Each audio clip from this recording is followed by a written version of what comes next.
बृहस्पतिवार व्रत। आइए इस व्रत की विधि और नियम जान लें। सबसे पहले, बृहस्पतिवार का व्रत करने से मन की सभी इच्छाएं पूर्ण होती हैं। धन, पुत्र, विद्या तथा मनवांछित फल की प्राप्ति होती है। कुंवारी लड़कियों को मनभावन पति मिलता है। अच्छा घर, अच्छा वर मिलता है। इसलिए सभी स्त्री पुरुषों को भक्ति भाव के साथ यह व्रत करना चाहिए। इस दिन बृहस्पतिश्वर महादेव जी की पूजा होती है। दिन में एक समय ही भोजन करें। पीले वस्त्र एवं पीले पुष्पों को धारण करें। भोजन भी चने की दाल का होना चाहिए। नमक नहीं खाना चाहिए। पीले रंग का फूल, चने की दाल, पीले कपड़े तथा पीले चंदन से पूजा करनी चाहिए।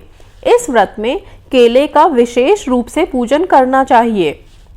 पूजन के पश्चात कथा सुननी चाहिए। इस व्रत के करने से बृहस्पति जी अति प्रसन्न होते हैं।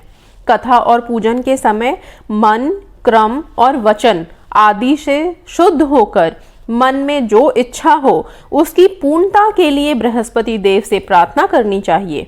यह व्रत मनवांछित फल की प्राप्ति के निमित्त विशेष रूप से किया जाता है। व्रत की पूर्णता पर तथा फल प्राप्ति के पश्चात व्रत का उज्जमन करना बहुत आवश्यक है। उज्जमन मतलब उद्यापन करना बहुत आवश्यक है। आइए सुनते हैं बृहस्पतिवार की कथा। 2 कथाएं हैं। पहली कथा है, किसी गांव में एक साहूकार रहता था जिसके घर में अन्न, वस्त्र और धन आदि किसी की कोई कमी नहीं थी, किंतु उसकी स्त्री बहुत ही कृपण थी। किसी भिक्षार्थी को कुछ नहीं देती थी। सारे दिन घर के कामकाज में लगी रहती थी। एक समय एक साधु महात्मा बृहस्पतिवार के दिन उसके द्वार पर आए और उससे भिक्षा की याचना की। स्त्री उस समय घर के आंगन को लीप रही थी। इस कारण साधु महाराज से कहने लगी कि महाराज, इस समय तो मैं घर लीप रही हूँ, आपको कुछ नहीं दे सकती। फिर किसी अवकाश के समय आना। साधु महात्मा खाली हाथ चले गए। कुछ दिन के पश्चात वही साधु महाराज फिर आए। उन्होंने उसी प्रकार भिक्षा मांगी। साहूकारनी उस समय लड़के को खिला रही थी। कहने लगी, महाराज मैं क्या करूं, अवकाश नहीं है, इसलिए आपको भिक्षा नहीं दे सकती। तीसरी बार महात्मा आए तो उसने उन्हें उसी प्रकार से टालना चाहा, किंतु महात्मा जी कहने लगे कि यदि तुमको बिल्कुल ही अवकाश हो जाए तो मुझको भिक्षा दोगी क्या? साहूकारनी कहने लगी कि हाँ महाराज, यदि ऐसा हो जाए तो आपकी बड़ी कृपा होगी। साधु महात्मा जी कहने लगे कि अच्छा, मैं एक उपाय बताता हूँ। तुम बृहस्पतिवार को दिन चढ़ने पर उठना और सारे घर में झाड़ू लगाकर कूड़ा एक कोने में जमा करके रख देना। घर में चौका इत्यादि मत लगाना। फिर स्नान आदि करके घर वालों से कह देना कि उस दिन सब हजामत अवश्य बनवाएं। रसोई बनाकर चूल्हे के पीछे रखना, सामने कभी ना रखना। सायंकाल को अंधेरा होने के बाद दीपक जलाया करना तथा बृहस्पतिवार को पीले वस्त्र मत धारण करना, ना पीले रंग की चीजों का भोजन करना। यदि ऐसा करोगी तो तुमको घर का कोई काम नहीं करना पड़ेगा। साहूकारनी ने ऐसा ही किया। बृहस्पतिवार को दिन चढ़े उठी, झाड़ू लगाकर कूड़े को घर में जमा कर दिया। पुरुषों ने हजामत बनवाई, भोजन बनाकर चूल्हे के पीछे रख दिया। वह सब बृहस्पतिवारों को ऐसा ही करती रही। अब कुछ काल बाद उसके घर में खाने को दाना ना रहा। थोड़े दिनों में महात्मा फिर आए और भिक्षा मांगी, किंतु सेठानी ने कहा, महाराज मेरे घर में खाने को अन्न नहीं है, आपको क्या दे सकती हूँ? तब महात्मा ने कहा कि जब तुम्हारे घर में सब कुछ था तब भी तुमने कुछ नहीं दिया। अब पूरा अवकाश है तब भी कुछ नहीं दे रही हो। तुम क्या चाहती हो वह कहो। तब सेठानी ने हाथ जोड़कर प्रार्थना की कि महाराज, अब कोई ऐसा उपाय बताओ कि मेरा घर पहले जैसा धन धान्य से परिपूर्ण हो जाए। अब मैं प्रतिज्ञा करती हूँ कि अवश्य ही जैसा आप कहेंगे वैसा ही करूंगी। तब महात्मा जी ने कहा, बृहस्पतिवार को प्रातः काल उठकर स्नान आदि से निवृत्त होकर घर को गौ के गोबर से लीपो तथा इस दिन घर के पुरुष हजामत ना बनवाएं।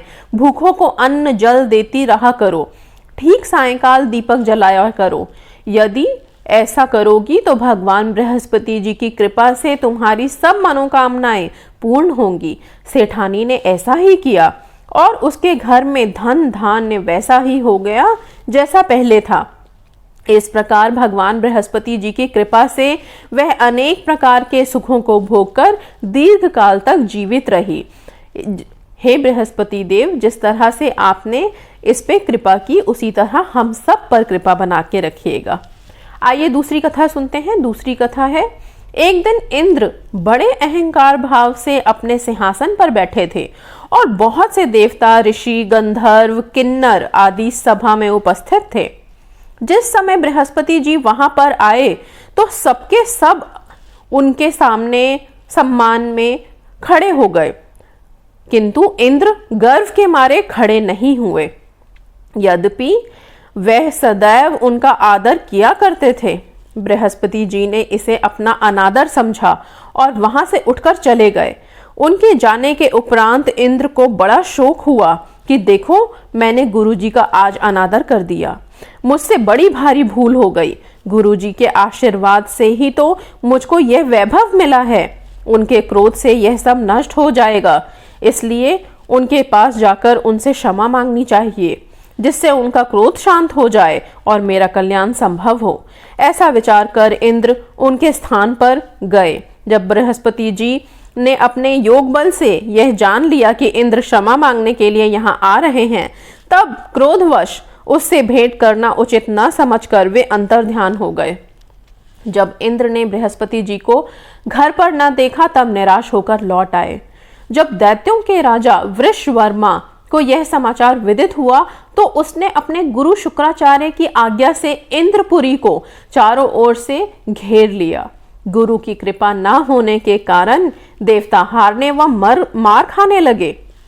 तब उन्होंने ब्रह्मा जी को विनय पूर्वक सब वृतांत सुनाया और कहा कि महाराज, दैत्यों से किसी प्रकार हमें बचाइए।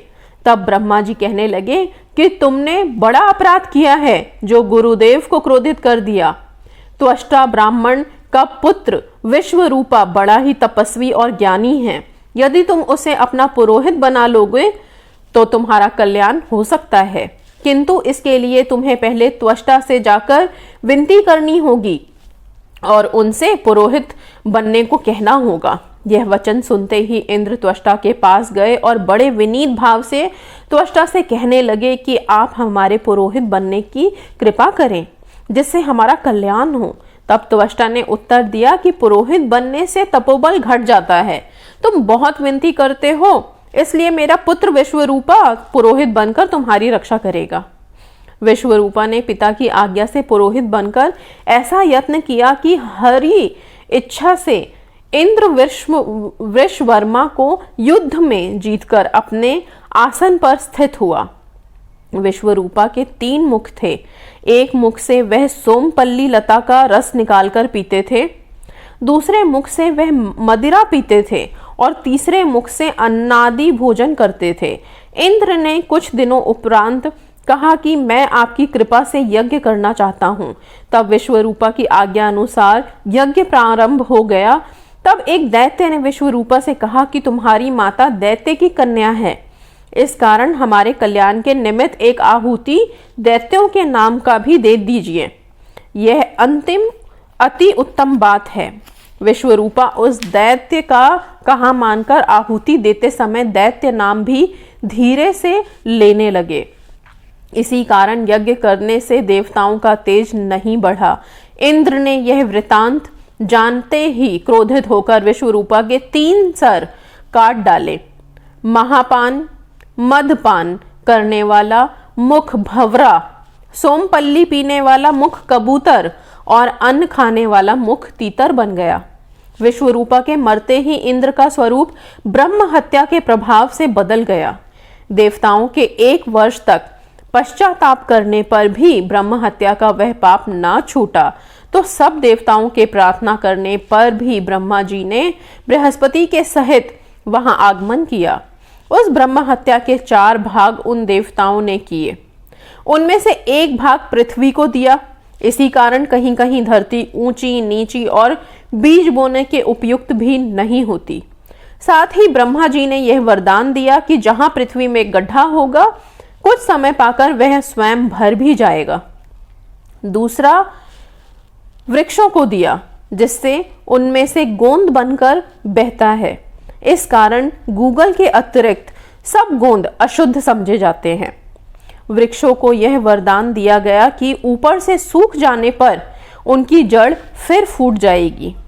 तीसरा भाग स्त्रियों को दिया। इसी कारण स्त्रियां हर महीने राजस्वला होकर पहले दिन चंडालिनी, दूसरे दिन ब्रह्मघातिनी, तीसरे दिन धोबिन के समान रहकर चौथे दिन शुद्ध होती हैं। साथ ही उनको संतान प्राप्ति का वरदान भी दिया। चौथा भाग जल को दिया जिससे फेन और सिवाल आदि जल के ऊपर आ जाते हैं। जल बोझ में बढ़ जाएगी। यह वरदान जल को दिया कि जिस भी चीज पे जल मिलेगा पड़ेगा वो चीज बोझ में बढ़ जाएगी। इस प्रकार इंद्र को ब्रह्म हत्या के पाप से मुक्त किया गया। जो मनुष्य इस कथा को पढ़ता या सुनता है उसके सब पाप बृहस्पति जी महाराज की कृपा से नष्ट हो जाते हैं और उसके सब मनोरथ सिद्ध हो जाते हैं। इसी के साथ बोलिए बृहस्पति महाराज की जय, बोलिए बृहस्पति देव की जय।